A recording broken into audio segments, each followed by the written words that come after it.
Donc, voilà. Alors, un petit préalable, c'est important on serait dans une entreprise, c'est normal, le mec dans une entreprise, il va y avoir le patron, il essaye d'expliquer ce qui se passe, etc.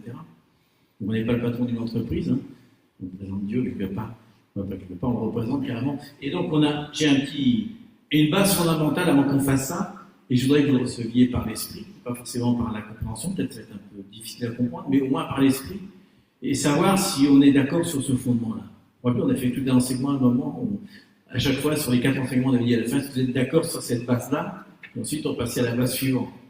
Parce que si on n'est pas déjà d'accord sur ce fondement-là, ça va être difficile de continuer. Quoi. Donc c'est important, on ne va pas vous demander si vous êtes d'accord, quoique, pourquoi pas, dire que non. Mais on voudrait vous donner un espèce de mise à plat de ce qu'on enseigne depuis le début, qu'on enseigne après. Et souvent, on entend dire on va changer des paradigmes. Paradigme, c'est-à-dire une façon de concevoir les choses, alors, particulièrement quand on parle de la parole de Dieu, c'est par rapport à un verset, par rapport à une interprétation particulière, même s'il n'y en a pas, d'un passage de la Bible. Donc on va essayer on peut être des fois, on pourrait dire Dieu est amour, mais donc il ne peut pas nous châtier. Quoi. Il y aura une tension, donc on peut interpréter différemment de certains passages. Mais là, ce n'est pas un paradigme que je voudrais changer, mais une cosmovision. Alors la différence, vous trouvez ça dans le dictionnaire, si vous ne trouvez pas, cosmovision, ça veut dire une vision alors le mot cosmos, pour nous, c'est l'univers. Ça n'a rien à voir en grec, le cosmos, c'est l'ensemble de tout. Quoi. Ça pourrait être comment on conçoit sa propre vie, comment on conçoit. Alors, parce qu'on va parler beaucoup du plan de Dieu, on a une espèce de cosmovision par rapport à ce qu'est le plan global de Dieu. Je pense qu'on a assez dit qu'au début, il était avec nous et à la fin, il veut revenir avec nous. Donc ça, c'est déjà une espèce de cosmovision. Mais ça, c'est super général. Maintenant, je voudrais parler de nos vies à nous. Il y a une chose que... Alors, désolé, peut-être il y en a qui vont pas comprendre ce que je veux dire, mais on a l'impression que le but des chrétiens en général, des croyants, on va dire c'est plus simple, c'est d'être sauvés. La preuve, c'est que quand on fait de l'évangélisation, on est à fond là-dedans. Oui, tu confesses de ta bouche la parole de Jésus, alors dans ce cas-là, tu es sauvé. Et en fait, il n'a pas dit que Jésus était venu pour sauver le monde. On a déjà parlé dans un enseignement. Il y a un truc particulier qui se passe, parce qu'on va parler de choses, c'est qu'il y a un plan de Dieu. Il y a un plan de Dieu. Mais c'est vraiment, on va dire sans arrêt, c'est son plan. Donc des fois, quand on dit je suis sauvé, c'est un peu bizarre, parce qu'en quoi ça a rapport avec le plan de Dieu, ça? Non, parce que justement, le salut, c'est à la croix, en effet, il faut le faire. Ensuite, il y a un truc très important, on avait dit dans plein d'enseignements, il faut se baptiser. Pourquoi? Parce que spirituellement, c'est aller contre les puissances des ténèbres, on est du coup on peut plus être atteint par les puissances des ténèbres, c'est dans la pierre. Donc, mais la troisième chose, c'est ce qu'on appelle la consommation du salut. La consommation du salut, c'est ce qu'il dit Paul, c'est quand on est assis avec Christ, pas assis tout seul à côté de Dieu, on est assis avec Christ dans les lieux célestes. Pour ça, on appelle ça la consommation du salut. C'est le mystère de toute l'éternité que l'Église est assise au-dessus des puissances à venir et anciennes. Donc, c'est l'autorité, quelque part. Parce que si on n'est pas sauvé, si on n'est pas né de nouveau et qu'on n'a pas l'autorité, alors on n'est pas capable, physiquement, de rentrer dans le plan de Dieu. On n'a pas la force suffisante. Jésus, à la fin, il dit toute autorité m'est donnée au ciel et sur la terre, donc comme vous. Quoi. Donc ça, c'est la première partie. Ensuite, la deuxième chose, c'est qu'est-ce que Dieu nous donne comme force pour qu'on puisse faire le plan de Dieu. Parce qu'il faut faire le plan de Dieu. Plein de choses. Il nous donne déjà l'intimité, le Saint-Esprit, bien sûr, mais non, il nous donne déjà qui il est. Son attribut, c'est l'amour. Donc déjà, quand on a le Saint-Esprit, on est rempli de l'amour de Dieu, déjà. Et de la puissance aussi, de la consolation. On sait que l'Esprit Saint, c'est plein de choses. Mais ça, c'est une des choses. On a une deuxième chose qu'on a, et on va en parler beaucoup, c'est la parole de Dieu. J'y reviens juste après. Mais regardons depuis l'origine. Qu'est-ce que dit Dieu qu'est-ce que dit Jésus à toutes les églises d'Apocalypse? Il dit revenez au premier amour. Au premier amour. Vous vous rappelez que le but de tout ça, c'est qu'on est l'épouse de Christ, c'est qu'à la fin, il y a les noces de l'agneau, que ça se termine comme ça. C'est pas qu'il veut juste vivre avec nous, il veut se marier avec nous. Donc Dieu est très intelligent et il a fait quelque chose dans le naturel et dans le spirituel en même temps. Donc quand il voit Adam dans le jardin d'Éden, il sait déjà qu'il va chuter quand même. Il n'est pas fou. Même s'il a le libre arbitre, il n'est pas surpris par ça, il a déjà prévu tout ça bien avant la fondation du monde. Mais quand il fait, il dit, il ne va pas être capable de faire ça. Donc j'ai besoin de lui mettre une aide idoine, la femme. Donc le plan de Dieu, c'est déjà un mariage, ça termine par mariage. Mais son truc, c'est pas, je suis désolé, malgré tout, c'est pas pour rendre l'homme heureux, il fait un mariage. Hein, c'est pour lui donner la force, etc., d'accomplir le plan, d'avoir les forces nécessaires. Donc qu'est-ce qu'il fait? Le plan du mariage en général entre un homme et une femme, c'est qu'il y a une intimité. Et qu'est-ce qu'il dit? Et Jésus, et Adam connut sa femme. Vous rappelez le mot gynosko, connu sa femme. Et vous vous rappelez qu'à la fin des temps, il dit, bon, j'ai fait plein de miracles, non, je ne vous ai pas connus. Donc dès le départ, l'image de l'homme et de la femme, il dit que Jésus, l'image de la femme, c'est l'image de l'Église. Donc il dit que le but de la femme, c'est qu'ils soient plus forts ensemble et qu'ils se connaissent. Et moi, ce qui me parle, il dit, retenez au premier amour. Ça vous dirait premier amour? Premier amour, c'est que la personne est vierge, en fait. Il dit votre premier amour, celle que vous avez épousée, qui était vierge encore à cette époque-là. Et qu'est-ce qui se passe dans le truc? On a le parallèle, on en a souvent parlé, mais c'est important de s'en rappeler, parce qu'on va aller un peu plus loin. Qu'est-ce qui se passe dans le premier amour? Il connaît sa femme. Qu'est-ce qui se passe? L'hymen est déchiré. Qu'est-ce qui se passe avec Jésus? Le voile est déchiré, on appelle ça le voile aussi. Qu'est-ce qui se passe?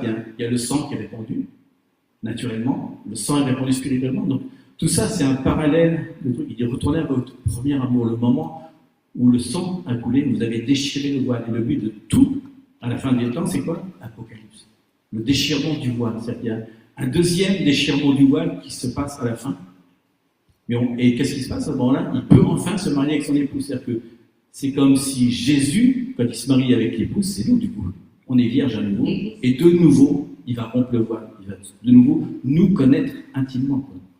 Donc le plan de Dieu, l'intimité, la puissance du sang de Jésus, le premier amour, la passion et la parole. Et qu'est-ce qu'il y a dans la parole qui fait qu'on ait compris le plan de Dieu? Parce que on dit souvent, je vais faire le plan de Dieu, mais c'est quoi le plan de Dieu? Comment on peut faire le plan de Dieu? Tout à l'heure, c'est répandu dans la parole, il a mis plus de 200 prophéties qui vont permettre que Jésus revienne. Donc si on veut accomplir le plan de Dieu, il faut marcher dans les prophéties qui sont dans la parole. Donc, on a dit 200 prophéties. 40% du livre parle du retour de Jésus. Le reste, c'est presque annexe, on pourrait dire. Donc, comme on va parler sans arrêt de faire le plan de Dieu, parce que souvent on dit c'est quoi mon appel, c'est quoi mon plan? Le plan, c'est vraiment le plan de Dieu. Donc, c'est même pas notre plan. D'où il nous utilise. Il fait que nous utiliser. On l'aide tout, il a dit tout retourne à lui. On est juste des instruments qu'il utilise. Le mariage, c'est le plan de Dieu parce qu'il sait qu'on est plus fort. Parce qu'il sait qu'au bout de 2 ans, quand la période de grâce, de l'amour et du sexe est passée, eh ben, il faut l'intimité. Parce qu'il n'y a pas d'intimité, le mariage ne dure pas très longtemps. Donc il a prévu ça. Et c'est pareil, quand on est chrétien, au début, on est tout feu, tout flamme. Et souvent, la passion s'arrête. Donc si on n'a pas le plan de Dieu, qu'on ne voit pas le plan de Dieu dans la parole, voilà, toutes les prophéties qui disent tout le monde va être évangélisé, les raisins vont pousser en Samarie, les nations vont venir à Jérusalem. Tout ça, ce sont des trucs qui nous permettent d'aller dans le plan de Dieu. Donc, parce qu'on va beaucoup parler de plans. Donc déjà, je voudrais que la cosmovision change. C'est-à-dire que tout ce qui compte, c'est Jésus. Nous, on n'est rien du tout. S'il veut nous détruire, il peut le faire. On est sa création. Donc des fois, c'est pour ça qu'il dit soyez humbles. Parce que tout est pour moi, tout revient à moi. Et le but de Jésus, c'est de se marier avec nous. C'est pas nous. On va pas être là. Jésus marie-toi avec nous. Il choisit. Il nous a choisi. C'est lui qui a tout fait. Donc, depuis le début, on est utilisé par lui. Mais si d'un seul coup on n'est pas utilisé, comment on va être son épouse?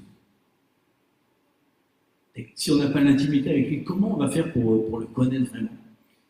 Tout ce qu'on va faire, il va dire à la fin, si on n'a pas eu d'intimité avec lui, ça n'a pas d'intérêt parce qu'il veut une épouse. Il ne veut pas quelqu'un qui a une super connaissance. Ça l'intéresse. On ne se marie pas avec une femme parce qu'elle est très intelligente.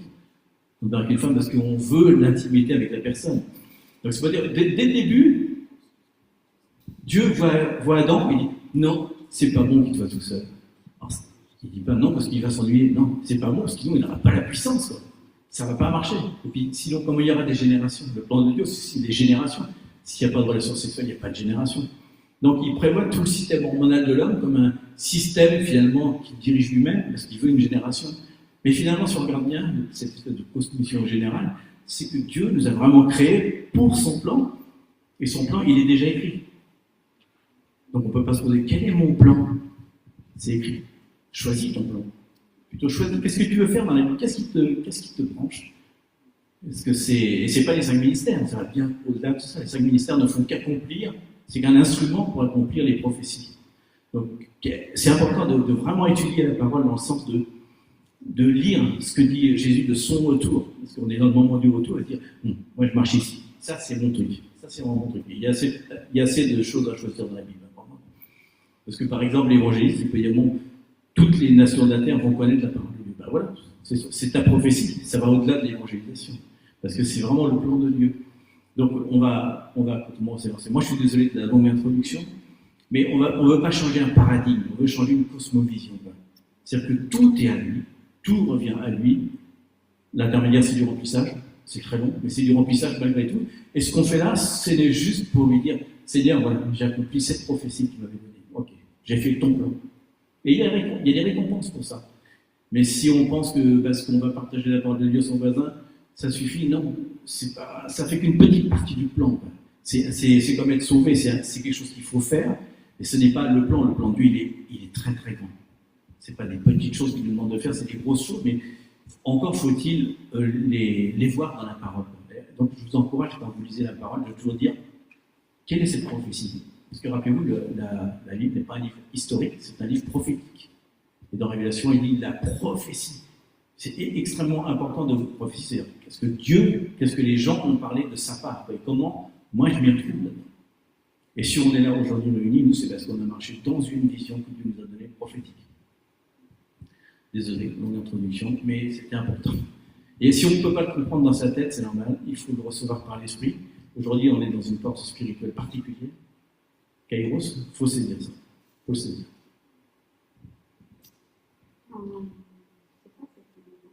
Non. Pas mal. Et on va rappeler de ce qu'on a lancé la semaine dernière, parce que c'est arrêté là.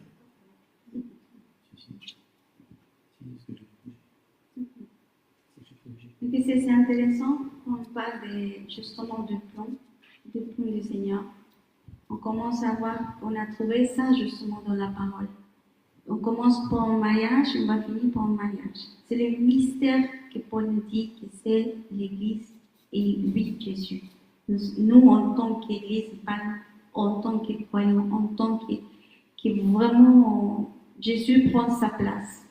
C'est lui le centre. Et on doit toujours venir à lui. Et je pense que je pense pas. C'est marqué, mais en ce moment, il y a une urgence. C'est ça. Il y a une urgence de Saint-Esprit. Il y a une conversation forte de venir et casser. On avait parlé de Babylone, il va rentrer là. Et de casser toute notre structure et même la façon de voir notre vie des croyants. En tant que croyants, on va changer notre cosmovision, comme on dit, des fils de Dieu, parce qu'en tant que fils de Dieu, on doit comprendre qu'est-ce que papa veut faire. Donc, oh là là, qu'est-ce qu'il fait là? Et pouf, elle commence à aller. C'est pas ça. C'est pour ça qu'on ne disait pas chrétien, mais fils de Dieu. Parce que l'intimité, c'est tellement important pour Dieu, et même pour Jésus, que c'est la base. Donc, mais peut-être tu veux faire le aussi. D'accord. On va lire encore parce que c'est très important. On a terminé dessus. On a fini la semaine dernière, Ephésiens 1, 6 à 11. Parce que là se trouve le plan, justement.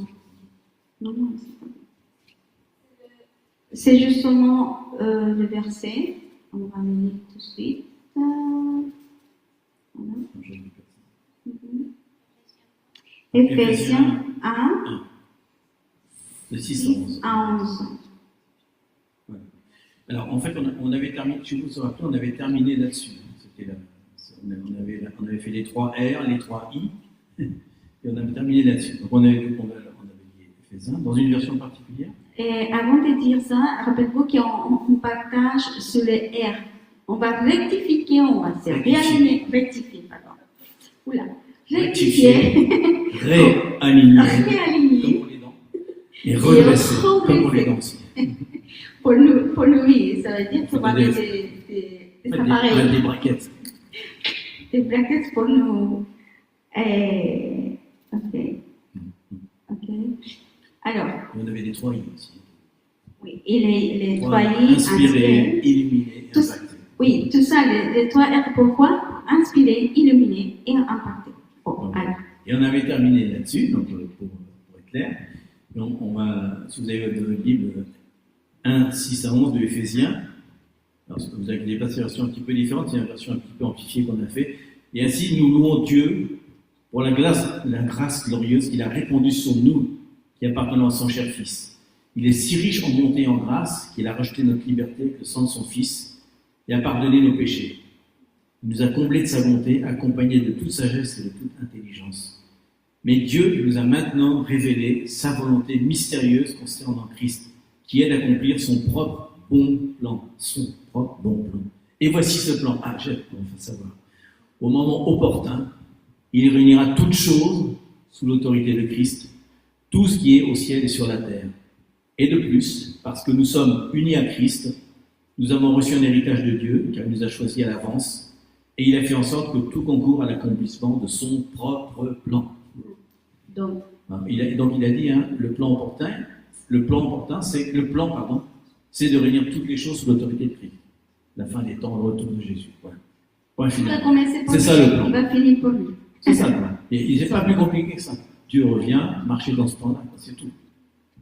Mais on savait aussi qu'il y a 2 plans. Mhm.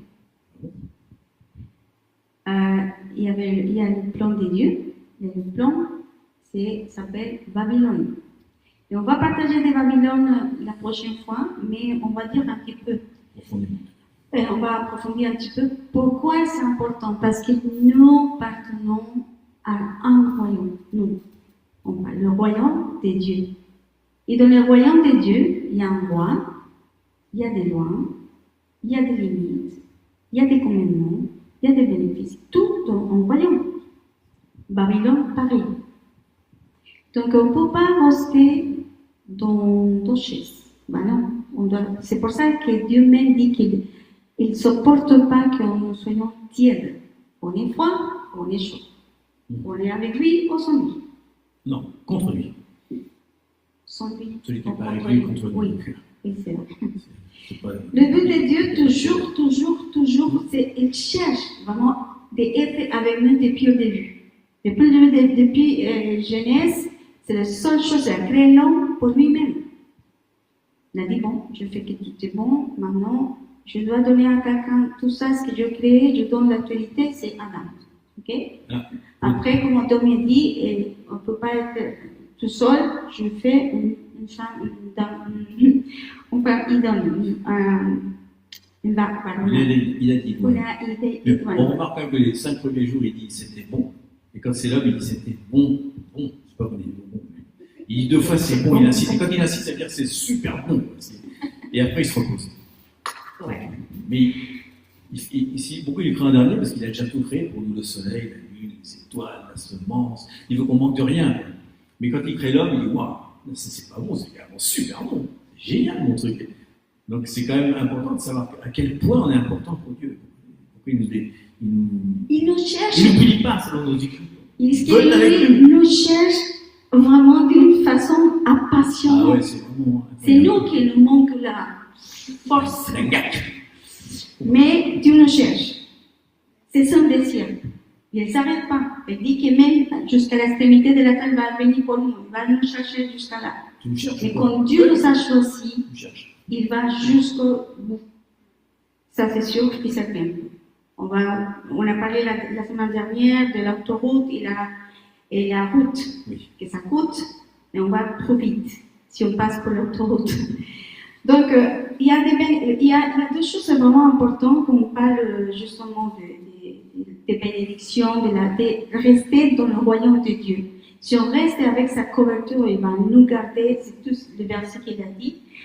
Et ça, c'est le système de Babylone qu'on parle, c'est le système qui nous, l'agenda ou le plan de Babylone, c'est vraiment de nous faire sortir de ce plan. Ça veut dire on ne va pas vraiment profiter de la présence de Dieu. il y a d'autres choses qui vont nous faire distraire, vont nous séduire, va nous faire partie vraiment de nos regards de lui. Donc, si on voit les deux plans, qu'est-ce qui va passer? Si je ne suis pas dans le royaume des dieux, je suis entre les deux, je peux choisir, ah, ça me convient pas. Mais vraiment, on n'est pas engagé avec le royaume des dieux, c'est le but en fait. Mais juste, même si on ne va pas développer Babylone, parce que peut-être pour certains, on se dit Babylone, pas l'historique, mais pas du tout. En fait. Il n'y a pas d'historicité dans Babylone, à part la tour de Babel, qui était une espèce de truc. Mais Babylone commence en fait dans Éden, au moment où Ève chute, Babylone commence. Parce que Babylone, en fait, ça veut dire tout ce qui est contre le plan de Dieu. Vous vous rappelez, on a parlé de plan tout à l'heure. Tout ce qui est le plan qu'on a parlé tout à l'heure, tout ce qui est contre ce plan-là, c'est Babylone. Donc au cours des temps, il y a eu Ève, il y a eu l'Égypte, il y a eu Babylone en vrai, il y a eu Rome, il y a l'État islamique. C'est tout ce qui est Babylone. Et comme de la même manière qu'il y a Christ et Antéchrist, tout ce qui n'est pas pour Christ est Antéchrist. On a dit contre Christ. Si vous avez des références bibliques, on vous en donner plein. Parce qu'on parle d'un roi, etc. Un roi. Non, c'est dans la Bible. Jésus revient comme un roi. Il vient régner. Donc il vient régner, il y a des lois, etc. Je veux dire, il n'y a aucune parole qu'on nous sort là qui vient de notre imagination. Hein. Parce que sinon, Babylone n'existe plus depuis très longtemps. Hein. Ça fait longtemps que ça a disparu, Babylone. C'est la Syrie, c'est l'Irak, c'est autre chose.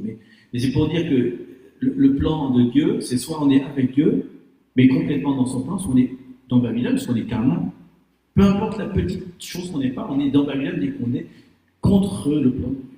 Donc c'est important d'être dedans, parce que Dieu dit à la fin, attention, il y a des jugements qui viennent, hein, on va en parler lundi. Il y a des coupes qui vont être déversées, et si vous êtes dedans, vous les prendrez avec. Donc c'est important. C'est pas un truc comme un enseignement général qu'on est en train de faire, c'est un truc pour vos vies, quand même. C'est pour nos vies, c'est pour vos vies. Donc il y a, qu'on parlait de la crainte la dernière fois, il y a une crainte d'être à côté. Et si on lit pas la parole et qu'on l'étudie pas, on peut être carrément à côté sans le savoir. Et le plan, on avait dit ça, simplement pour écrire, le plan de Babylone, pour nous empêcher d'expérimenter Dieu, nous faire vivre dans le désordre, la tromperie, l'esclavage de nos propres désirs, parce que des fois c'est contre vraiment la volonté de Dieu, souvent. Et aussi ces plans parallèles, on avait parlé de ces plans parallèles, et nous éloignent du plan de Dieu. Il va nous effroidir. C'est intéressant quand tu dis ça, parce que je me disais d'un seul coup, le plan parallèle. C'est vrai qu'on peut marcher avec le pied gauche sur un plan et le pied droit sur l'autre, pour s'en avancer, mais qu'est-ce qu'il dit à la fin? Le chemin est étroit. C'est qu'à la limite, c'est que tu peux avoir qu'un pied. C'est tellement étroit que tu ne peux pas mettre le pied autre part. Et c'est important parce qu'il y a vraiment un plan parallèle et on a l'impression des fois qu'il est presque bon, limite. Et des fois, et on voit, quand on interroge les croyants, on voit qu'il y en a plein qui sont dans un plan parallèle. Et ils ne s'en rendent même pas compte. On a plein de détails, mais on ne va pas y venir là-dessus. Apocalypse 18, 1 à 5, il nous dit un petit peu plus ce que ça veut dire ça. Et c'est qu'un des passages, il y en a plein d'autres dans la parole. Oui, il est long, mais il n'est pas si long que ça. Apocalypse 18, 1 à 5. Parce que pourquoi on parle de ces plans aussi? On ne va pas vraiment rentrer, mais simplement on va regarder. Parce que Dieu nous avait dit, début de l'année, mon peuple sort de Babylone. Janvier. Mais pour savoir, on sort de quoi? Si on ne connaît pas, on dit, bah, je ne sais pas, je marche dans l'ignorance. Mais pourquoi il parle de ça? Donc, on vient justement pour savoir un petit peu plus. C'est un détail, parce qu'après, on va vraiment remarquer qu'est-ce que ça veut dire le plan de Dieu, qui c'est le plus intéressant. Mais quand même, il faut... Donc, au début, donc, il va citer Jérémie et Zacharie pour parler de Babylone. Après cela, je vis descendre du ciel un autre ange qui avait une grande autorité. Wow. Et la terre fut éclairée de sa gloire, la gloire de l'ange. Il cria d'une voix forte, disant, elle est tombée, Babylone la grande. Elle est devenue une habitation de démons, un repère de tout esprit impur, un repère de tout oiseau impur et odieux, parce que toutes les nations ont bu du vin de la fureur de son impudicité, et que les rois de la terre se sont livrés avec elle à l'impudicité, et que les marchands de la terre se sont enrichis par la puissance de son luxe. Et j'entendis du ciel une autre voix qui disait « Sortez du milieu d'elle, mon peuple, afin que vous ne participiez point à ses péchés, et que vous n'ayez point part à ses fléaux au cours du jugement. » Donc, si on va en Apocalypse 4, enfin, le même chapitre, verset 4 et 5 dit appelle le peuple à quoi? À sortir. Mon peuple. Mon peuple. Et pourquoi il nous dit ça? Parce qu'il y aura un jugement. Donc, c'est la même chose. Je dis, si on pense dans la parole, Lot, et Dieu avait dit de détruire complètement à Sodome et Gomorrhe. Si Lot et sa famille restent, il avait dit avant, sort. Mais s'il reste, si la famille est restée, finalement, avec le jugement de Sodome et Gomorrhe, même si Lot c'est parti de son peuple, le jugement c'est pour tout, pour les mauvais et pour les bons. Donc c'est ça, c'est pour ça que c'est urgent. C'est urgent de savoir c'est quel est le plan de Dieu. Il dit aussi d'en sortir, mais il dit aussi pour l'autre ça, ne regardez pas en arrière. Il y a un tour de paf. C'est carrément, c'est plus que sortir, c'est en sortir, mais même au point extrême de même pas retourner en arrière. Parce que la parole dit, je ne sais pas si vous vous souvenez, Matthieu dit, les évangiles le disent clairement, parce que qui retourne derrière, il n'est pas digne de participer. Ça, c'est fort. Donc, on doit accepter, parce que, pourquoi on dit ça? Parce que des fois, on dit, mais, comme on l'avait dit la semaine dernière, mais c'est 2 millimètres. 2 millimètres de déviation. Bon, ok, 1 centimètre. Ça va. 1 centimètre, c'est pas mal. C'est bon. Je vais marcher 1 centimètre, tu vois. Ouf. Et tu vas te dévier complètement. Super loin du plan. Complètement. C'est pour ça qu'on doit être vraiment radical. Radical complètement. Alors, donc, qu'est-ce que ça veut dire? On avait dit que Babylone se sera jugé parce que on avait parlé pourquoi on ne va pas rentrer dedans, mais il faut sortir. Mais tu as parlé de Sodome et Gomorrhe, et à un moment Jésus va dire pire. Il dit vous serez jugés pire que Sodome et Gomorrhe parce que vous n'avez pas cru. Donc il dit qu'il y a quand même une nuance supérieure, parce qu'il faut dire à quel point pour Jésus et Dieu c'est important, quoi, son plan à lui. Sa volonté. Oui.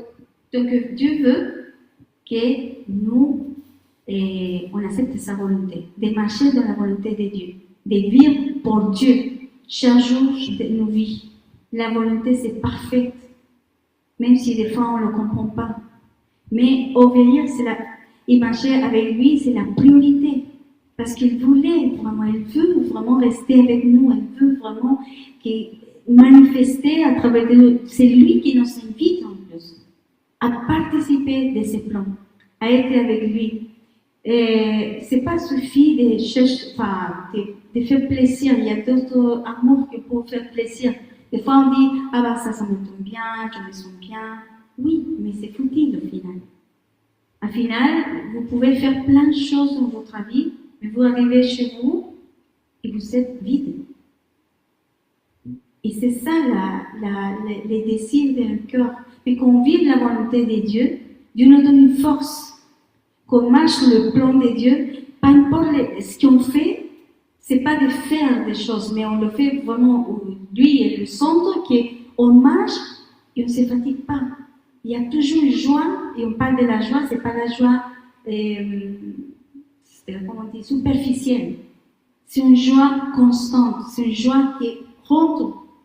Si on passe malgré les circonstances qu'on vit, malgré les choses qu'on pouvoir dans le monde, on sait qu'il y a une joie à notre intérieur, qu'il y a une paix, qu'il y a une assurance claire, parce qu'on vit et on marche dans la volonté de Dieu.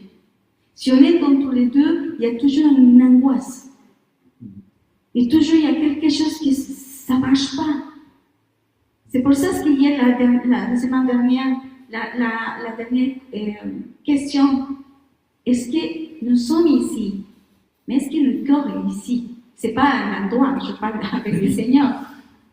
Parce que je peux venir, parce que je dois venir à l'église. Mais est-ce que vraiment, je suis vraiment avec lui parce que je veux et contribuer à avoir sa relation avec le Seigneur? C'est une question qu'on doit se poser. Ou bien ici, évidemment, pour partager la communion avec le Seigneur. Parce que c'est ça, ce qui s'est passé, la communion, l'unité, la force de rester ensemble comme famille nous aide à marcher dans les difficultés qu'on peut arriver dans tous les jours. Donc c'est pour ça qu'il faut vraiment choisir le royaume de Dieu. Parce que dans le royaume de Dieu, il y a la provision et nous avons besoin tous les jours. Il faut, mais c'est... J'avais fait un secondaire qui s'appelait L'amour est une force. Et c'est vrai, hein, l'amour c'est une force. Il y a une puissance dans l'amour qu'on ne soupçonne même pas. Il y a une mère par rapport à ses enfants. La force que ça peut donner, des fois même les enfants ont des problèmes qui sont à distance, et la mère reçoit la distance qui se passe, et c'est tellement, il y a quelque chose de particulier là-dedans. Et en fait, on veut, c'est pas qu'on doit, c'est que c'est Jésus carrément qui veut être avec nous, et sans arrêt il nous attire, il nous appelle, il nous parle, il nous réveille la nuit. Voilà, non, je vais prendre un mi-temps pour dormir. Il veut juste te parler. Et donc, il y a un moment où on peut dire non, ça ne me suffit pas ton amour. Finalement, je vais chercher d'autres plaisirs, je vais chercher d'autres buts, je vais chercher d'autres trucs personnels. Et à la fin de sa vie, enfin, j'espère qu'on se rend compte à moi, mais des fois, les gens sur leur lit de mort, ah, si j'avais su. Il t'a parlé toute ta vie quand même. Donc, on peut dire non, ça ne me suffit pas ton amour. Finalement, je veux d'autres amours.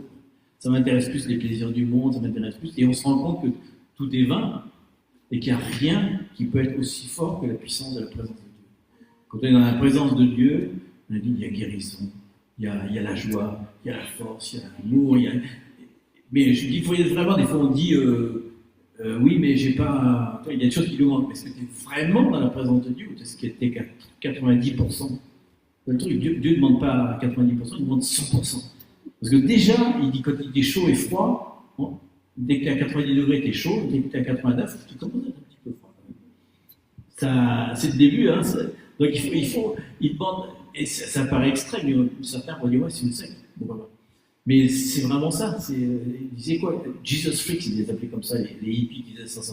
C'est des monstres de Jésus. Ouais, on est des Jesus Freaks, parce que nous on veut Jésus à 100%. On ne veut pas à 99%, on veut vivre ce qu'il a dit, on veut le voir. Et qu'est-ce qu'ils vont dans l'acte des apôtres? Il dit, ils se réunissaient tous les jours, ils avaient tout partagé, il dit, on veut vivre vraiment ça. Et ils disaient quoi? Ils disaient qu'il y avait la communion fraternelle, donc ça c'est le corps de Christ. Ils écoutaient les enseignements, ils se faisaient enseigner, et ils partageaient le pain, parce qu'ils disaient Maranatha, Jésus revient, déjà à l'époque. Ils avaient, donc, en ayant ces trois, la communion, l'enseignement, plus l'idée qu'il revient, etc., ça change toute ta vie. Et à toutes les épîtres, Paul il termine toujours, rappelez-vous Jésus revient, rappelez-vous Jésus revient, que ça soit votre espérance, que ça soit votre consolation, n'oubliez pas, il revient, donc préparez-vous. Donc, pour ça, moi, on est un peu radical, mais quand même, il n'y a rien qui peut être aussi puissant que la relation qu'on a avec Jésus, intime. Quoi. Et en plus, c'est même pas nous qui voulons, Jésus le veut. Il dit, je veux, j'ai besoin, et il veut partager, il veut parler, il veut dialoguer, il veut dire des choses, il veut révéler, mais en même temps, la conversation qu'il a avec nous, elle est fonction de notre question, et un gamin qui pose des questions, qu'est-ce qu'on mange ce soir? Ou est-ce que tu veux, avec une réponse qui est fermée, il lui dit, je veux discuter avec toi, pose-moi des questions, je te donne les réponses, elles sont dans la parole. Toutes les questions, il y a les réponses dans la parole. Et en plus, tu as l'Esprit Saint en toi, il peut te les révéler. Mais si notre agenda est très surchargé, on n'a pas le temps d'être dans l'intimité avec Dieu, ben, il y a un petit problème quand même, c'est que le temps passe, le temps arrive et il cherche quand même, on l'a dit tout à l'heure, hein, la finalité finalement quand même c'est la séparation. C'est la sainteté, il cherche quelque chose de particulier. Et plus on avance, t'imagines, plus on avance vers le mariage, les femmes qui sont mariées, plus tu avances, plus et ça, tu vas pas dire, bon, c'est demain que je vais laver ma robe. Parce que demain, le mariage, tu t'y prépares longtemps en avance. Hein. Même un accouchement, tu te prépares très longtemps en avance, que tu ne peux pas demain, ah ça y est, il est venu, rien n'est prêt. On est vierge, je ne vous rappelez. On va continuer là-dessus. Et c'est intéressant parce que la parole dit clairement que nous sommes. On est dans le monde, mais nous ne sommes pas dans le monde. Dans le monde. On est dans le monde. Tout le temps. Mais on a la décision aussi. Il y a des choix. Au bout du non, et c'est fini. Mais parce que vraiment, si nos objectifs quotidiens, nos plans quotidiens, c'est d'arriver à la finalité, c'est le même plan de nos vies, nos plans, nos objectifs, à la fin, il rend vide. Parce que, ok, j'arrive, j'ai un but, que je pense que c'est pour moi, je décide, jamais je demande Dieu, je décide cet objectif, d'arriver là, j'y vais tout de suite. Et quand je arrive à accomplir, à réussir cet objectif, après quoi? Il n'y a pas de satisfaction. Après, on se sent, bon, je réussis, et alors, c'est tout. Il y a des moments qui s'arrivent. C'est tout dans la vie. Je fais l'effort, je fais tout pour arriver jusqu'à là, et maintenant que je suis là, c'est fini. Et c'est ça le problème. Si nos plans c'est conforme au Seigneur, on est toujours plus loin, plus loin, plus loin, Plus haut. et plus haut. Et jamais s'arrête. On ne veut pas descendre de la montagne. Quoi. Et jamais descendre de la montagne Oui, parce qu'on monte, et plus loin, il y a plus à vivre. Sans fatigue en plus. C'est pour ça que c'est intéressant, Matthieu 6, 21, qu'on parle justement de notre cœur. C'est quel notre trésor? C'est quel notre trésor? Quand mon trésor, c'est ma vie quotidienne, de monter la montagne, mes réussites, Le succès. les succès Temporel. sont temporaires. Dieu, il a des plans éternels. Et c'est ça ce qu'on doit savoir. C'est ça notre espérance. Parce que si on pense que venir à l'église, de marcher la parole, d'avoir retourné, c'est ennuyeux. C'est ennuyeux. Non, parce que, comment ça s'appelle ça? Religieux. C'est religieux. Je viens de la religion, mais je ne connais pas vraiment le Seigneur. Le plaisir de nous, c'est de chercher à Jésus, parce que plus on le connaît, il y a plus toujours avec lui. Et ça, c'est bien. On dit souvent c'est le plaisir supérieur. Oui, c'est ça. Ouais. Matthieu 6:21 dit quoi? Dit quoi Matthieu 6:21? Là où est ton trésor, là aussi sera ton cœur. Oui. Donc, une question. Rappelle-vous qu'on s'est posé des questions. Oui, c'est que ça. Écris votre portable. C'est quel mon trésor? Écris-le. Le truc que tu vas enfermer dans un champ. Si Christ est notre trésor, vraiment, notre cœur désirera le suivre. Et notre cœur désirera chercher d'avoir feu, des passions, parce que c'est notre désir. Et c'est notre trésor. Quand il y a un trésor, je parle des bijoux, qu'il y a un pierre précieux, on le garde, on est toujours avec lui, on prend soin de lui, des choses, je dis matérielles, comme non avec le Seigneur. Et c'est notre trésor. Bon, on va lire Isaïe 66. C'est là. J'allais dire c'est une décision.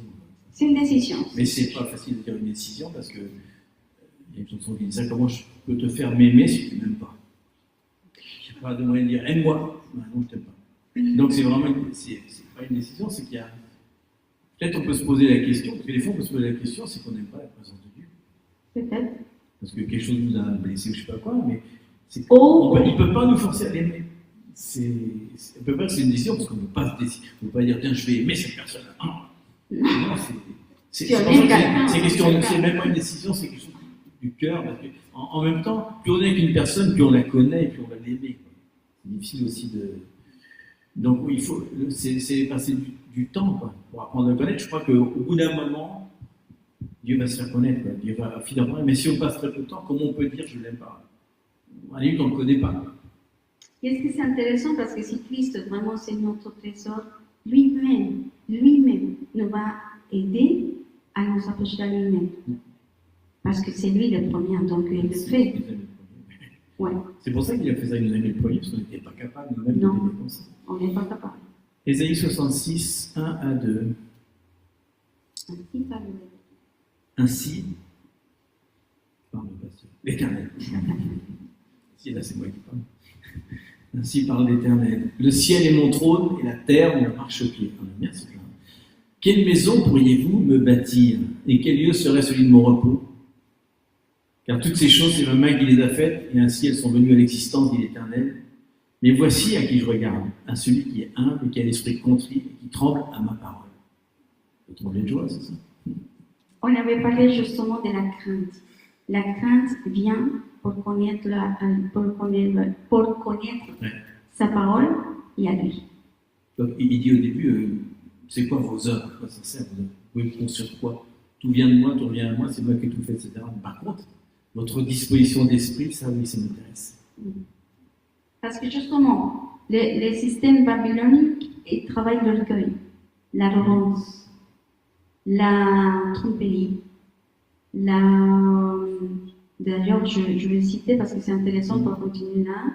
C'est vraiment intéressant et représente la tromperie, l'arrogance humaine, la souveraineté qui va contre la souveraineté de Dieu, l'influence corruptrice de la richesse et du pouvoir, et tout qui s'oppose au royaume de Dieu, tout c'est contre, c'est des systèmes qui commencent à gouverner.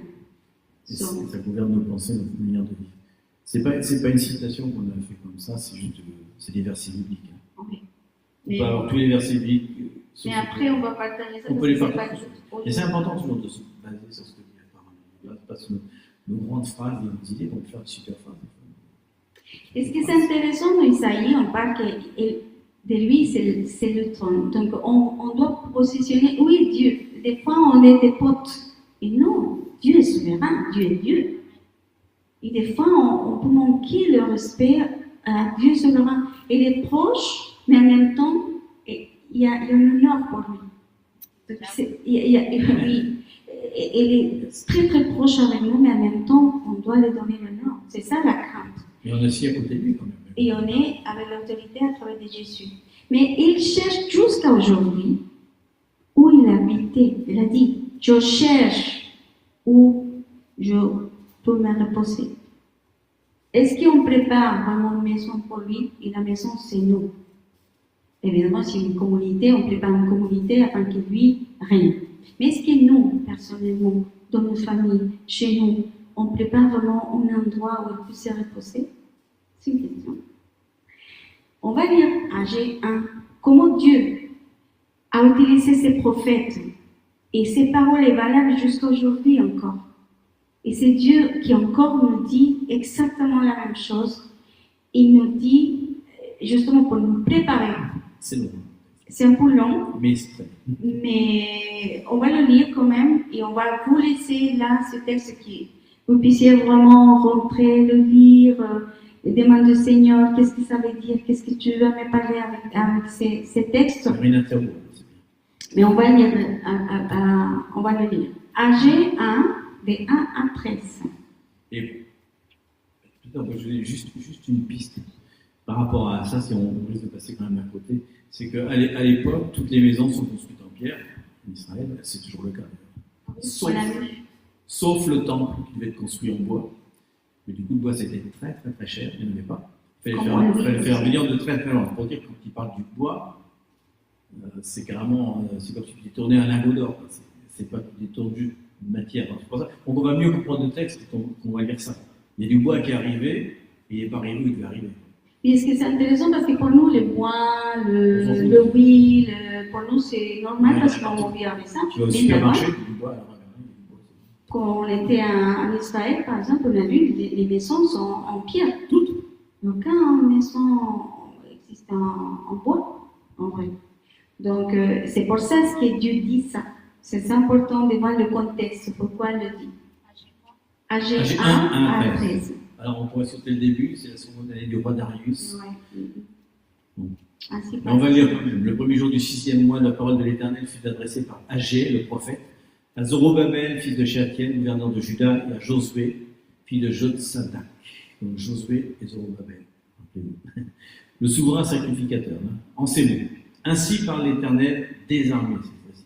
Ce peuple dit, le temps n'est pas venu, le temps de repartir, mettons de l'Éternel. C'est pourquoi la parole de l'Éternel leur fut adressée par Agé le prophète en ces mots.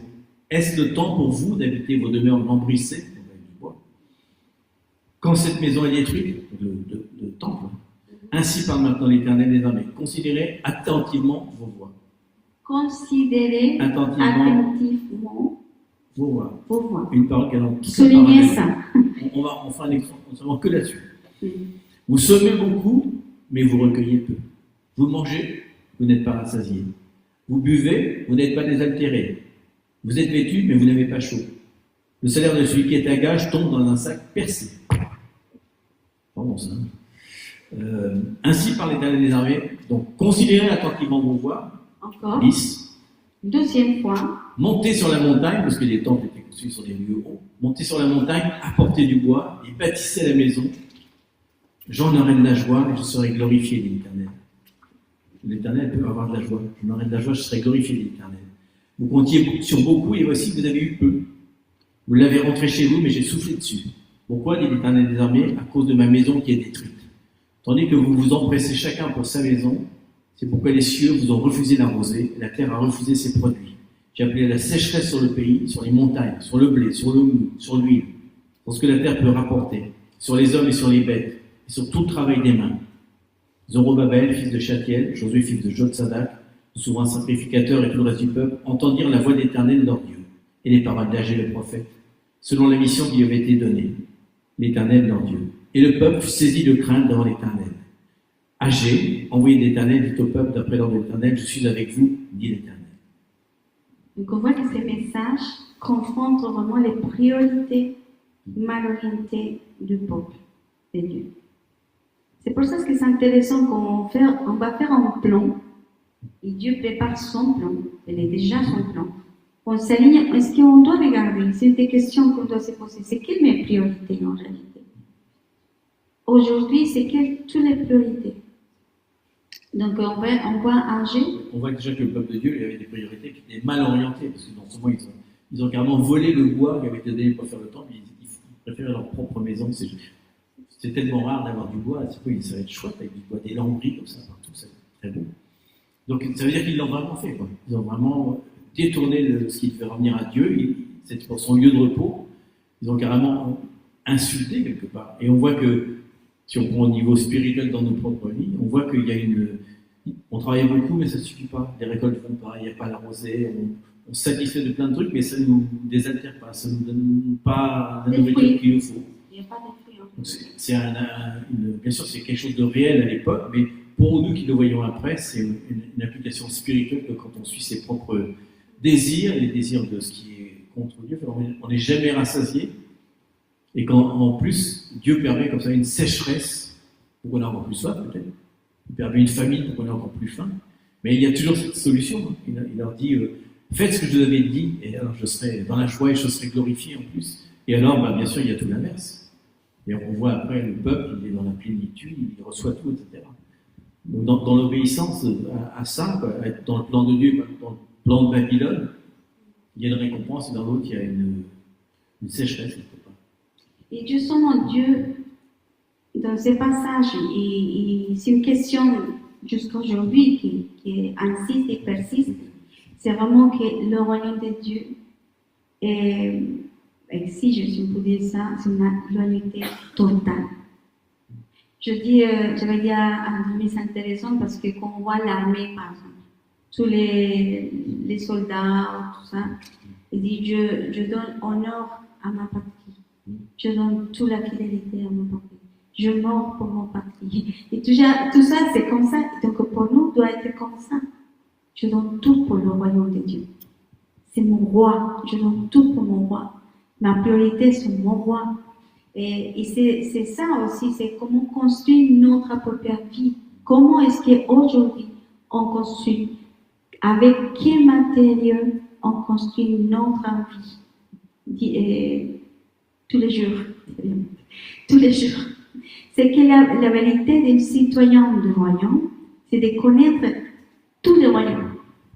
Et là, on peut vivre dans la plénitude et de la priorité de Dieu, vraiment, si on le connaît.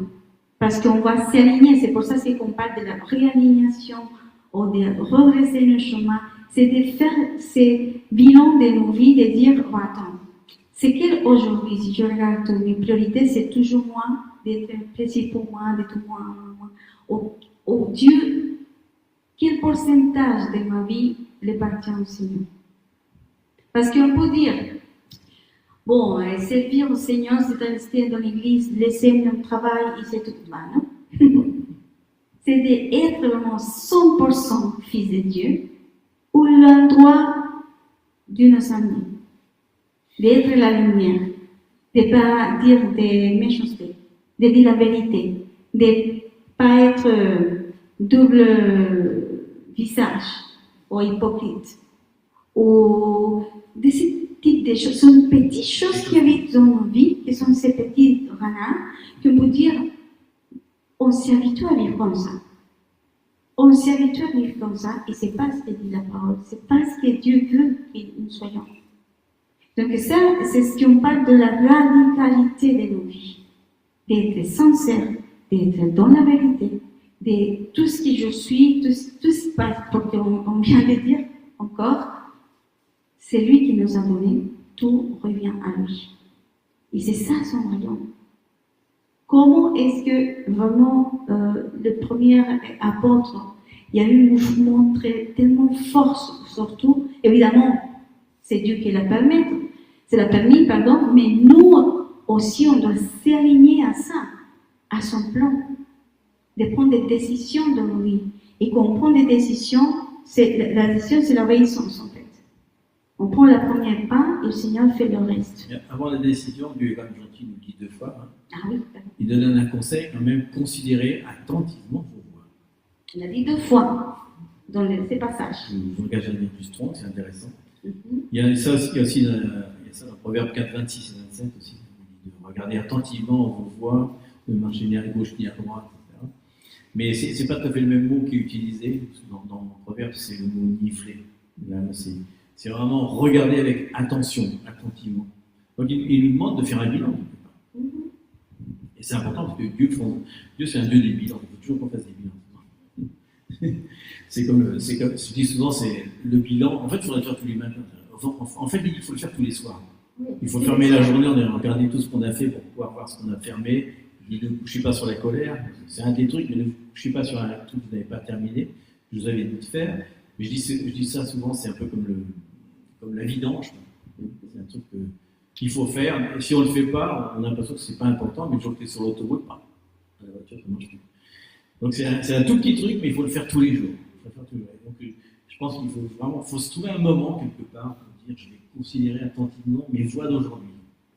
Ce serait bien de pouvoir dire oh là aujourd'hui j'ai dit tel truc, c'était pas le plan de Dieu, j'ai fait tel truc, c'est pas génial quand même. Hein.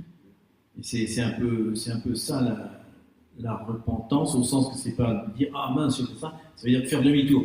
Demain je ferai pas ça. C'est comme ça. Ça c'est pas mal. Mais comment on fait si on passe pas du temps à considérer nos voies? Il l'a dit 2 fois, c'est tellement. Et dans la Bible, c'est sans arrêt. Hein. Considérez vos voies, regardez le chemin. Ce que j'ai bien aimé, quel chemin vous êtes? Attentivement, c'est quoi? Vos voies. Pas passer, parce qu'on est tous les jours dans le quotidien, on est vite, on marche, on doit travailler, il faut faire ça. Et à la fin, je suis vraiment fatiguée, j'attends. Peut-être faudrait justement c'est considérer attentivement votre chemin. On voit ces chemins, c'est direct. Ce chemin, c'est ça. Ce chemin-là. Donc, quoi vous marchez? Alors, donc, premier point, réflexionner, vraiment, réfléchissez. Et il y a une réflexion, on appelle à la réflexion. À réaligner. Il y a à réaligner. On avait dit redresser, réaligner. Hein? Redresser, réaligner. Il y en a Colossiens 3.2 aussi, pas la peine de le sortir, vous connaissez tous, c'est attachez-vous aux choses d'en haut et non à celles de la terre.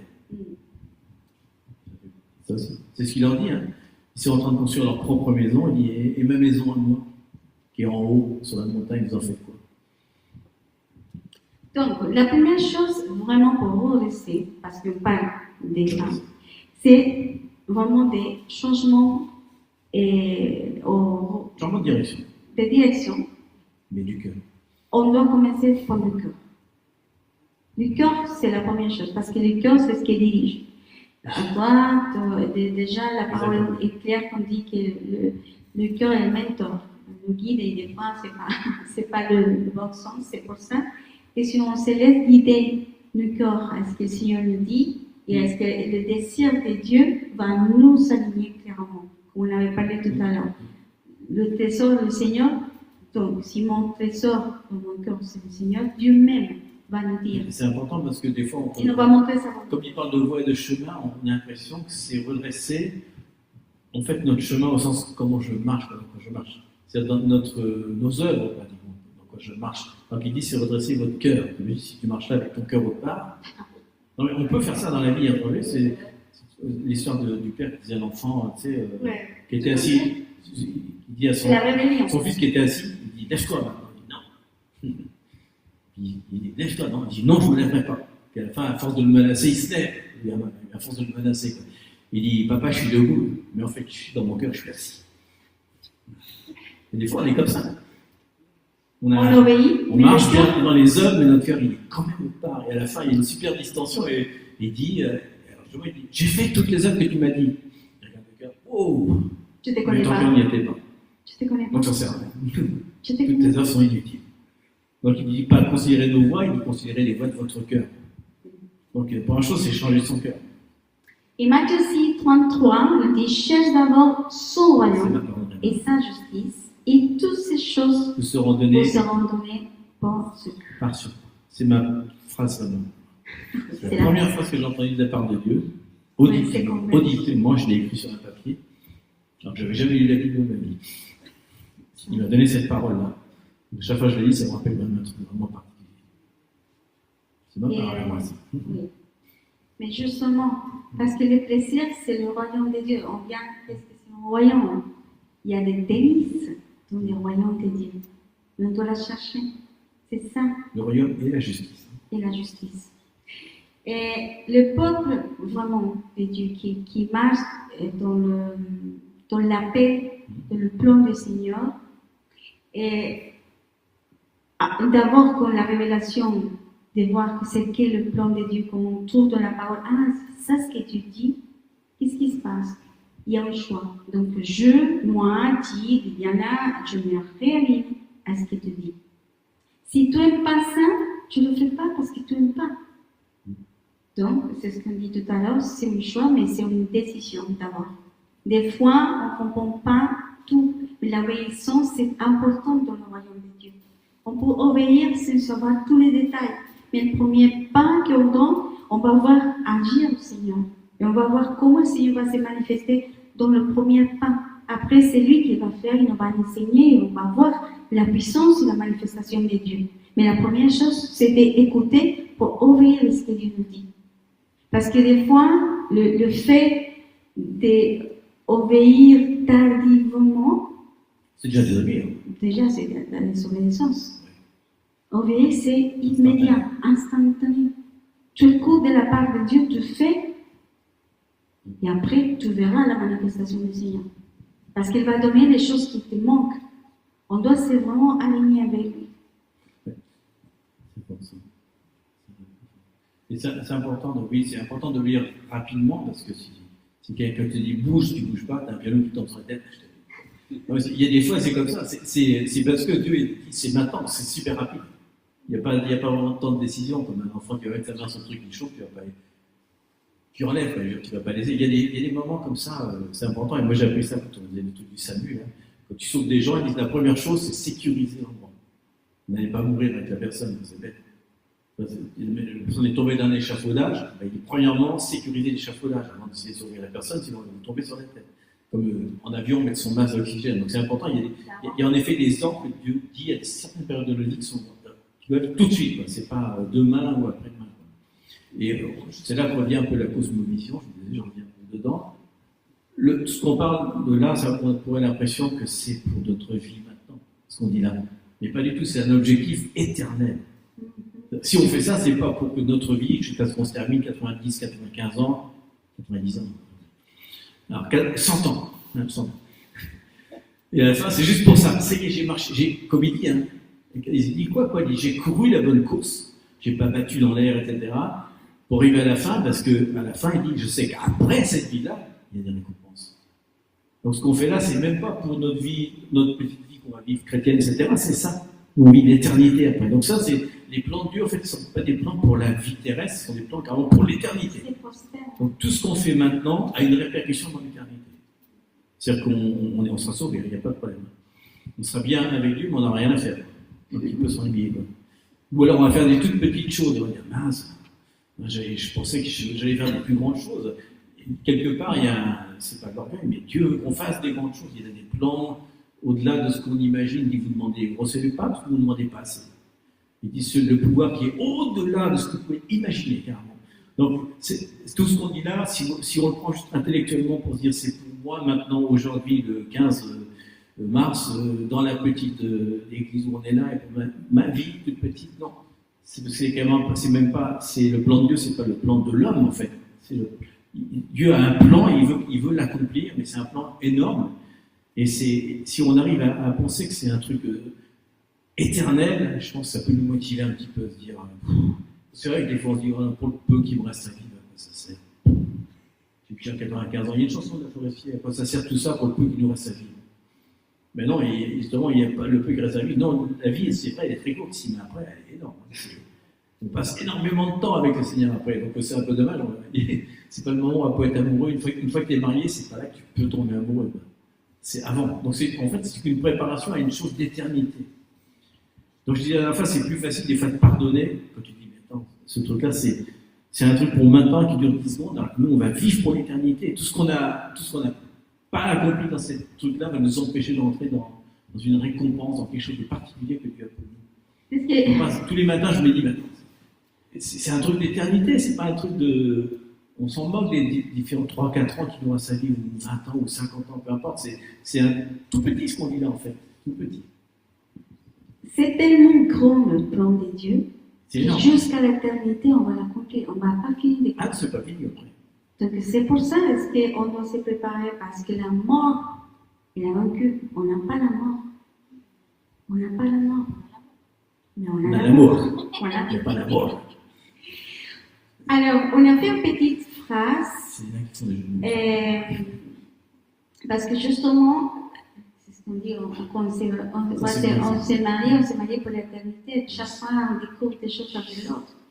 Mais pourquoi il n'y a pas cette séparation? Parce qu'on découvre, parce qu'il y a l'amour, parce qu'il y a des choses, mais toujours, c'est parce qu'il y a une relation. Et c'est ça l'invitation de Dieu aujourd'hui. On l'invite à avoir une relation, à rentrer dans son plan. Et il y a des phrases qu'on va vous livrer comme ça. Et vous commencez à réfléchir à ce qu'on va dire. Je suis curieux, tu peux penser. Déjà, cette phrase qui revient à ce qu'on vient de dire, quand vous poursuivez votre confort plutôt que votre appel, vous avez un agenda rempli, vous avez perdu votre objectif éternel. On est bien, mais au final, on est vite. Même si on ne fait rien, on est rempli quand même. C'est ce qu'on n'avait pas tout à l'heure. On avait parlé de plein de choses. On est arrivé. Ah, c'est tout. C'est là. Donc, à réfléchir. Méfiance avec l'agenda rempli. Parce que où est-ce qu'on passe du temps avec Dieu? Et on a la preuve, on va démonter mathématiquement une fois. On va vous faire une démonstration de combien de temps dans la journée on mange, combien de temps dans la journée on dort, combien de temps on travaille, et il reste un temps énorme. Même si passe les réseaux sociaux. Ouais, même si tu rajoutes les réseaux sociaux, il reste minimum 2h30 par jour. Minimum. Où tu fais rien. Tu dors pas, tu n'es pas en train de travailler, tu n'es pas en train de regarder la télé. Il reste encore du temps. Qu'est-ce qui se passe avec ce temps? Tous les jours, on me dit que je n'ai pas le temps d'être avec Dieu. Mathématiquement, tu peux le démontrer. Tu fais 7 jours fois 24 heures, et tu regardes, tu fais la somme. Même si tu dors 7 heures par nuit, même si tu manges très lentement, tu fais le total de... Même si tu travailles 6 heures par jour, on fait le total, tu dis, mais il reste du temps en fait. Il y a plein de temps. Et quand tu es conscient de ça, tu regardes, là je suis en train de rien faire en fait. On perd du temps, on perd sans arrêt du temps. Donc on ne peut pas dire, non, mon agenda est rempli, je n'ai pas le temps, je travaille beaucoup, je dors beaucoup, je mange très longtemps. Il reste encore du temps. Il peut rester même qu'1 heure, mais il reste qu'1 heure. Mais en moyenne, il reste 4 heures par jour. Même sur dans beaucoup. Donc, c'est pour vous dire. Hein. Donc, on avait dit, vous aurez une sécurité matérielle, mais vous n'aurez pas de stabilité spirituelle. C'est une des phrases. Pourquoi? Parce qu'on est toujours, on pense à faire, Exactement. parce que la vie, c'est valable. C'est qu'on a une sécurité matérielle, en effet, on a bien travaillé, on a une belle rente, on a une belle Mais il n'y a pas la etc., paix. mais on n'a pas de stabilité spirituelle. Après, quand on l'entend, on va bien s'ennuyer. Vous aurez des distractions quotidiennes, vous n'aurez pas de direction divine. Beaucoup de distractions. Et vous craindrez de perdre des choses que vous avez plutôt que de craindre de perdre la proximité du Seigneur. Ça, c'est le cœur. Hein. Votre vie temporaire sera votre trésor, mais la mort sera votre perte. Oui, c'est pas gentil ça. On a l'impression d'être Jérémie. Vous seriez un bon. Vous aurez un bonheur passager, mais vous n'aurez pas une joie profonde. C'est important ça. C'est ce qu'on avait tout à l'heure. C'est un peu comme la. J'aime bien aussi celle-là, un peu agressive. Vos enfants auront des possessions, un héritage, mais il leur manquera un objectif. Et là, j'ai un exemple. Et enseigner je vos m'arrête enfants là. sur ce qu'on dit là. Parce que on avait parlé avec quelqu'un quelques semaines et la personne, c'est un jeune homme de 25 ans. Et lui, il a tout. Il a l'argent, il a acheté plein de choses, et on a parlé, et bon, et ton objectif, c'est quoi? Non, mon objectif, c'est d'avoir tout, parce qu'il y a un chien, il a son chien, il a des maisons, l'argent pour le travail, il gagne tout. Oui, et alors? Non, je vais acheter plein de choses parce qu'il habite aux États-Unis. Donc, c'est bien d'y aller, de voyager, tout ça. Et tu as fait tout ça? Oui, oui, j'ai fait tout ça. Et ta vie, c'est quel ton objectif? Tu as déjà fait tout. Il a 25 ans. C'est-à-dire qu'à 35 ans, Donc, elle peut rester toute la vie, elle est déjà dans la retraite. Oui, parce que... Mais ta vie, tu vas te marier? Non, non, je continue. Non, Non, je je peux pas. vais pas encore être pour faire. Ok? Et après, il a resté, il en a commencé à demander. En fait, j'ai rien, en fait. Sachant Il a dit, j'ai plein de choses, mais en réalité, moi, je me sens vide. En réalité, de question à question. Mais pourtant, elle travaillait toute sa vie parce qu'elle doit rester tranquille, d'avoir une maison, d'avoir une voiture, une belle voiture, et un chien. Après, c'est posté pour une famille, mais son corps est vide. Et là, ce qu'on a partagé du Seigneur, il a réfléchi et dit, waouh, maman, je comprends, il y a un but. Sachant qu'il a vécu les 15 premières années de sa vie dans l'église, une famille croyante de naissance, il a même travaillé avec responsable des jeunes, etc. Mais il est parti. Mais le Seigneur le retournait encore. Oh oui. Donc c'est pour ça, des fois, c'est pas que c'est attention, hein, parce que c'est pas qu'on va pas travailler sur ce thème-là. C'est qu'il y a un objectif, et cet objectif, c'est trouver Jésus. Ça veut dire que tout ce qu'on fait, si derrière de tout ce qu'on entend, tout ce qu'on fait, tout ce qu'on peut organiser, il y a Jésus dedans, c'est vide à la fin. C'est vraiment... Il y a pas vraiment... Parce que tout ce qu'on fait, c'est pour la gloire du Seigneur, c'est pour que lui se manifeste, c'est pour avoir un temps pour lui, ou je ne sais pas, qu'il y a une vision claire quand Dieu nous montre ça. Non. Celui-là est très bien, justement, ça correspond à ce qu'on vient de dire. Vous aurez des gains à court terme, mais pas d'impact éternel. C'est ça. Non, rien d'impacté. Parce qu'on a sommeil sur la terre, mais il n'y a pas de transformation. Parce qu'on est tellement vite, on marche très vite, qu'il n'y a pas de temps de partager, de frotter le caractère, de travailler, parce que lui est là. Agir 1:8, c'est intéressant parce qu'il nous dit, c'est la solution. Comment on peut, parce qu'on va serrer vraiment le thème, fermer le thème. Comment est-ce qu'on peut avoir une solution avec tout ça, ce qu'on vient de parler aujourd'hui? Agir 1:8 le dit, monter à la montagne, apporter du bois et rebâtir le temple, afin que je prenne plaisir et que je sois glorifié, dit l'Éternel. On pourrait parler du temple de Dieu à l'intérieur de nous. Apporter du bois, rebaptiser le temple, aussi c'est très spirituel, en fait. C'est pas que naturel. Dieu nous appelle à une action immédiate. C'est immédiat. C'est quelque chose, si on avait parlé, une obéissance qui glorifie le Seigneur. Cette obéissance, c'est un commandement de monter, apporter, de rebâtir. et rebâtir. Ce sont des ordres. C'est pas si tu veux, non, c'est non. Démontrer une foi pratique. La praticité, c'est ça. Je prends des décisions, je regarde qu'est-ce qu'il y a, c'est quel mon trésor de mon cœur. Est-ce que vraiment dans ma vie quotidienne il y a un but? Qu'est-ce qu'il y a dans moi que je dois vraiment examiner ma vie et mon sentier, mon chemin? Comme on avait dit, la obéissance. Donc, on va terminer par examiner vos voies. Donc, oui. Les questions d'examen. Les questions pour vous et que vous restez dans l'intimité avec le Seigneur, il se pose ces questions devant lui. Je crois qu'on les partage. Hein? On pourrait les écrire et les partager. Il y a quelqu'un qui écrit. Il y a tout à fait. Alors, les questions. La première question d'examen. Ben, c'est d'examiner. Examiner, c'est examen. C'est examiner. Hein. Examinez-vous. Quelles ressources dans votre vie Dieu vous a données pour sa gloire, mais que vous offrez sur lesquelles de votre propre gloire? Oui. Par exemple. Les compétences, les talents, les temps, les finances, les relations. Votre temps, les relations. Même votre femme. C'est des ressources basiques. Oui, votre. Il a donné pour sa gloire. Oui, mais Jésus dit, je suis venu vous rendre la gloire que vous avez. C'est son but. Hein. Deuxième point. Où vos priorités sont-elles désalignées? On a parlé de réaligner. Désalignées avec le plan de Dieu, ou le royaume de Dieu. Vos priorités, hein, pas ce que vous faites. Hein. Et quel acte spécifique d'obéissance pouvez-vous accomplir aujourd'hui pour honorer l'appel de Dieu ou le plan de Dieu? Il disait, aujourd'hui, je prends Aujourd'hui, Vous le remplacez. Aujourd'hui, je.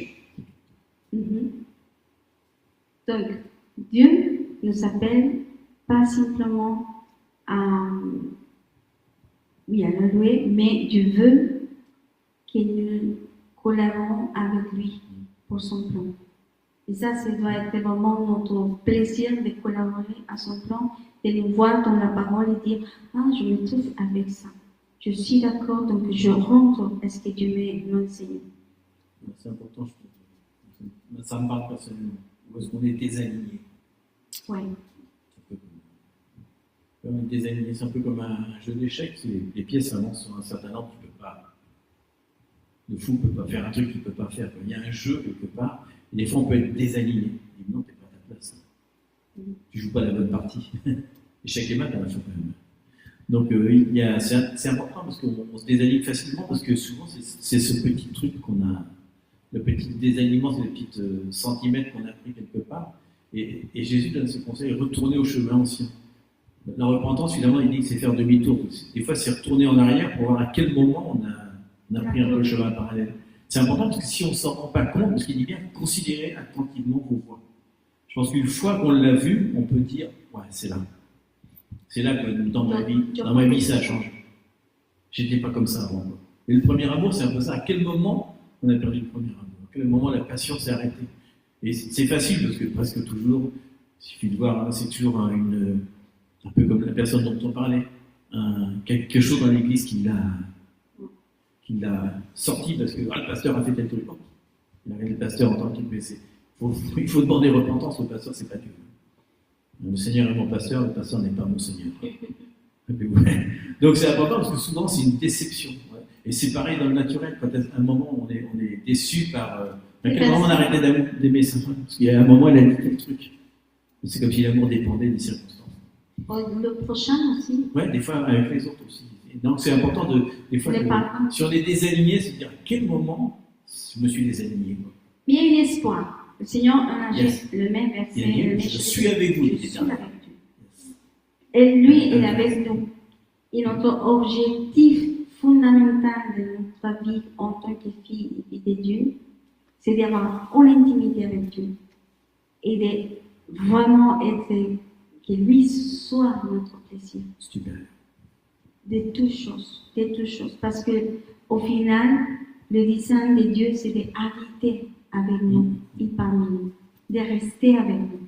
Donc, c'est plus on les connaît, plus on voulait rester avec lui. C'est comme on commence à connaître quelqu'un, on voulait rester tous les jours. Il y a une alliance éternelle qu'il a fait. Ouais. Donc on va prier pour ça. Je sais que c'est un peu... Mais c'est important. Mes amis, on est dans un ton précis, critique, comme vous voulez le prendre, mais est-ce que c'est sûr, certain, 100%, je suis à la porte de son retour. Et on doit s'aligner. On doit vraiment dire, Seigneur, je suis humble et je viens avec toi, Seigneur, à parler face à face. Et s'il n'y a pas de repentance dans mon cœur, si je me sens bien, mais que tu me dis quelque chose que je dois me réaligner avec toi, dis-moi, Saint-Esprit. C'est toi seul qui va me convaincre de pécher, de retourner vraiment à le bon sentier, Seigneur. Aide-nous, Saint-Esprit. Aide-nous que notre cœur vraiment soit humble. Tout orgueil de dire non, je sais tout, je peux faire tout. Vraiment, on peut descendre pour reconnaître que notre roi vient et la gloire de Dieu va se manifester d'une façon puissante dans nos vies, dans nos familles, autour de nous, même dans nos futurs. Seigneur, tu prends soin de chacun, Seigneur. Et nous nous remercions, Seigneur, pour ces paroles, que même si c'est fort, Seigneur, on sait que tu es notre papa. Et comme papa, tu nous diriges, tu nous conduis, Seigneur. Tu nous montres ton amour et ta grâce. Tu nous donnes, Seigneur, les choses qui nous manquent, mais justement pour glorifier ton nom et pour être partie de ton royaume, Seigneur. Illumine-nous, Monsieur, de nos cœurs. Illumine-nous notre vie. Seigneur, allume notre chemin, Seigneur, afin de marcher conforme à ta volonté et rester dans ton plan. Et nous, ouvre devant nous les Écritures, afin que nous puissions avoir la révélation de qui tu es, Seigneur. Qui tu es, Seigneur.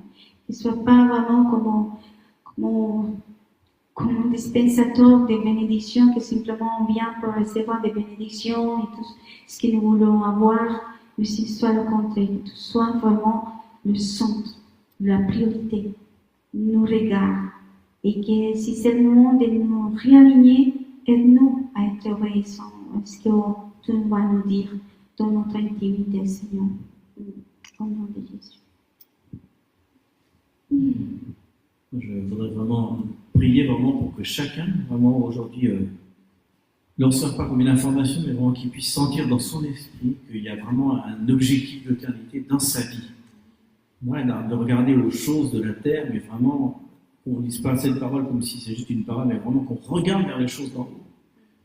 Et c'est vraiment une transformation, la repentance, des fois ça paraît très catholique, ça paraît très flagellation, mais c'est vraiment juste un changement d'esprit, un changement de pensée, un changement de chemin, et c'est pour ça qu'on s'est baptisé, pour être né de nouveau et que l'homme soit renouvelé. Alors je te prie vraiment qu'on prenne cette parole comme une parole réma, une parole qui vient de Dieu, de l'Éternel des armées, de l'Éternel tout court, Seigneur, que vraiment on puisse arrêter de regarder à nos circonstances, Seigneur, à nos circonstances petites, Seigneur, et à ce qu'on n'a pas fait, ce qu'on n'a pas pardonné, ce qu'on n'a pas, toutes ces choses, Seigneur, qui nous embrouillent en fait l'esprit, Seigneur, qui nous empêchent vraiment d'écouter ta voix, Seigneur.